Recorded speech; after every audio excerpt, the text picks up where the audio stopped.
Our own KY3's meteorologist Abby Dyer, who is tracking this system. Abby, what's the latest? Well, Paula, our weather system is just still ongoing. I'd love to tell you that this is the last surge of moisture that we're going to see in the Ozarks, but that is just not the case as we head into this evening and overnight tonight. Still torrential rain falling all across the radar. Radar is a mess. We have really heavy rainfall. We have flash flood warnings. We have severe thunderstorm warnings, and we've even had some areas in what we call a flash flood emergency. One of those still in effect until about midnight here in the Springfield area, the city of Springfield under a flash flood emergency. Same story in Cassville, same story in Branson, and now just issued under a flash flood emergency. We have portions of Ozark County and Howell County because of the torrential rainfall that's happening there right now. All of these showers generally are moving up to the northeast. If we zoom in a little bit more, Gainesville, I'm hearing, is being evacuated right now within the last 10 minutes. People going to the businesses down there, getting people out of the low-lying spots, moving them to high ground. We have torrential rains falling all along Highway 160. The intersection of 160 and Highway 5 may need to be closed. I'm hearing that there's water over the roadway. Travelers are having a hard time getting through. This extends all the way back into Howell County. I mean, rain is just coming down in buckets as we head into West Plains. There could even be some high winds in here, too. With the saturated ground, it doesn't take much of a wind to start seeing some trees toppling over. I haven't heard any reports out of Howell County just yet, but I'll be listening for that as we head through the rest of the afternoon. We also have a severe thunderstorm warning to tell you about. This one impacts portions of Benton and Washington counties until 6:15 p.m. Hail is the biggest concern there, and all of that is tracking to the northeast. Now, I told you this wasn't the end. If you look back well to our southwest, we are looking at just this steady stream of moisture heading our direction. We have wave after wave of rainfall in the forecast as we head into the overnight hours tonight. Flash flood warnings prompted all along I-44 areas to the south, back into most of our counties in north central Arkansas as well. Flash flood watch is going to go until Sunday night. This is not the end of the rainfall, but look at some of the incredible totals. It's already been a record-setting day, and we are not done with the rain just yet. In Houston, our weather watcher, 9.7 inches since the storm system began just yesterday evening, and we are really seeing the rain just come over the rain gauge. In a lot of places, folks are having to dump it out and start over. I mentioned that this is not the end. Here's a look at Futurecast as we head into the after dark hours. I think this is when things really get dangerous. A life-threatening situation for the Ozarks tonight, Paula. We are talking about high water. Once the sun goes down, you can't see any roadways that could be covered. Maybe you even can't see the barricades. An incredibly dangerous situation setting up for us overnight tonight. We'll have heavy rain on the radar after midnight. I'm going to be back in just a few minutes, walking through Futurecast as we head into Sunday, and I'm going to tell you how many more inches of rainfall are going to be possible. Welcome back, everybody. We have some major issues across the Ozarks with flash flooding and even severe weather at this point. This storm system is far from over. I know it feels like it should be. It's been raining for more than 24 hours in some places across the Ozarks now, but we are not done with the shower activity just yet. I still have torrential rain in the forecast, numerous flash flood warnings in effect, a flash flood watch in effect, severe thunderstorm warnings, and even flash flood emergencies. Those emergency areas, they include the city of Springfield. They also included places like Cassville, and we're going to see the rainfall, the heavy rainfall, move back into places like Taney County and Stone County, Branson, right over Table Rock Lake. We're going to see those rivers and streams come up a little bit more, not cresting until tomorrow for most rivers. Notice that the heavy rainfall is still ongoing over here in portions of Taney and Ozark and Howell counties as well. In fact, Ozark and Howell counties, you are now added to that emergency flash flood warning. We continue to see the heavy torrential rains fall out here. Hearing about a lot of issues around Gainesville and along Highway 160. There are some real trouble spots. I'm hearing about some homes damaged near Tecumseh, maybe some water rescues happening. Use extreme caution if you are in this area. We've just had so much water in a very short period of time. The ground is saturated. Now we're dealing with the runoff, and it just has no place to go.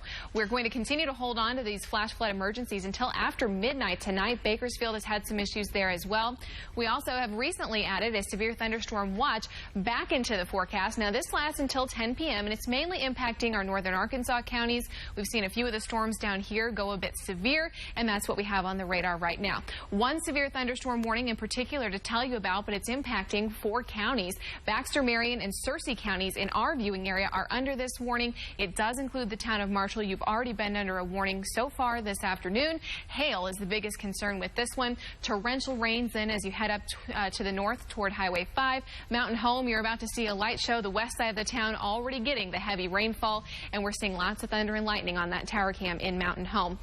When you add up the rainfall over this storm system event, it is so impressive. In fact, the heaviest bands have been just where we expected, south of I-44, right along the Missouri and Arkansas state line. Way too much, though, in a short period of time. Look at some of the radar estimates from around the region. Near the Houston area up in Texas County, radar's estimating 8.3 inches. I actually heard from our weather watcher that lives up there. He had 9.7 inches of rainfall. That's why we're seeing some problems up there with the Big Piney.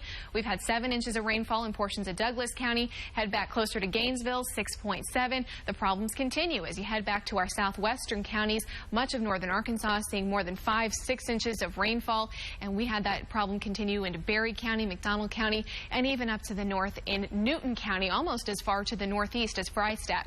Flash flood warnings are in effect in all the red shaded categories that you see here along and south of I-44. We're holding on to the flash flood watch as well. This does not expire until tomorrow night, very late.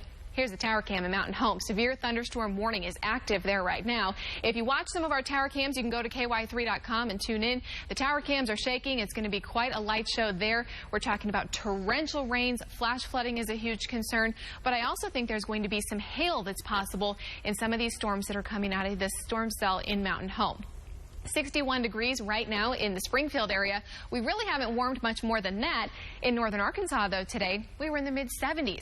All of it had to do with the location of that warm front, and that's really what led to some of the training of the storms that we had across the Ozarks early this morning through the afternoon, and the ones that will continue on the radar as we head into the overnight hours tonight. Here we are at 10 p.m. Notice there will be some pockets of just torrential rains even on the radar after midnight tonight. We may have more flash flood warnings and perhaps even some flash flood emergencies as we head into the overnight hours. Eastern counties have been soaked in many spots, and you're going to have heavy rain on the radar through about 3-4 o'clock in the morning.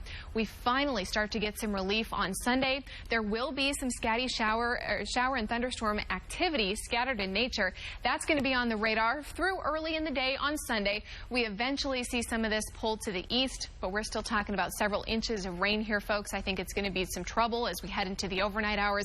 I urge you, do not drive after dark tonight. It is so difficult to see where the high water is. I think we're definitely going to have some problems tonight, and we do not want our emergency crews, our emergency responders out on the roads either. It is just so dangerous to be out. Rivers are rising. Katie told you about that earlier. We're seeing some increases with the James near Springfield, as well as down near Galena. Here are just some reminders for you. River flooding will continue. This is going to continue to increase. Those rivers just ooze up. You don't even notice it until the water's just too high that it's crossing the road. Just some reminders for you. There will be road closures. There will be detours. We're going to have damage to property from floodwater. We're going to have erosion, places where the roads are washed out. You don't know what's underneath those floodwaters. We could have structural damage, so stay informed. Pay attention to the newscasts and find out where some of the dangerous spots are across the region. As we look at the top 5 wettest Aprils, now we're on the board. Number 4, 10.10 inches of rain for the month after this event, and we are not done with the month just yet. We're going to add to that number as we head into the overnight hours tonight. Temps tonight, about 60 degrees in Springfield and in Harrison, a southeast wind in the forecast. Tomorrow, temperatures are going to be back into the mid-60s. It's not going to feel too nice, though. I have really windy conditions, temperatures that will be falling through the day. The extent is this growing concern for additional flooding certainly not over yet, is it, Abby? It's sure not. No, we're talking about several more inches of rain being possible tonight. I think some of the heaviest rainfall tonight is actually going to fall to our south along the Missouri and Arkansas state line. That's exactly where we have to start thinking about the White River system. Now, this is talking about Beaver Lake, Table Rock Lake, Lake Taneycomo, and eventually Bull Shoals. And this is how the whole system works. So Beaver Lake, it has the smallest reserve, or the smallest reservoir. It can only hold 1,128.6 feet of water, or that's where it's at right now. Table Rock, a little bit bigger, so once Beaver fills up, they'll start letting out into Table Rock. They've already opened the dam at Table Rock because it hit 920. Right now, 922.6 at last check, and Bull Shoals sitting at 668.3. As far as the lakes are concerned right now, they all have a little bit of room left, but as we start flooding down the line, that's where we could start to see some issues right around the dams. We'll see some high water come up. A lot of these area lakes are going to come up to their banks, Paula. We'll start to see that process happen later tonight as we head into the overnight hours and even into into your Sunday. If you are a dock owner, a boat owner, and you have a boat out in one of these lakes, you need to be paying attention to what the lake level is. They are all going to be rising pretty rapidly. I'm hearing about some very fast rises at Lake Taneycomo. We'll be monitoring this and, of course, keep you informed, as well as some of the area rivers that are going to be coming up fast, too.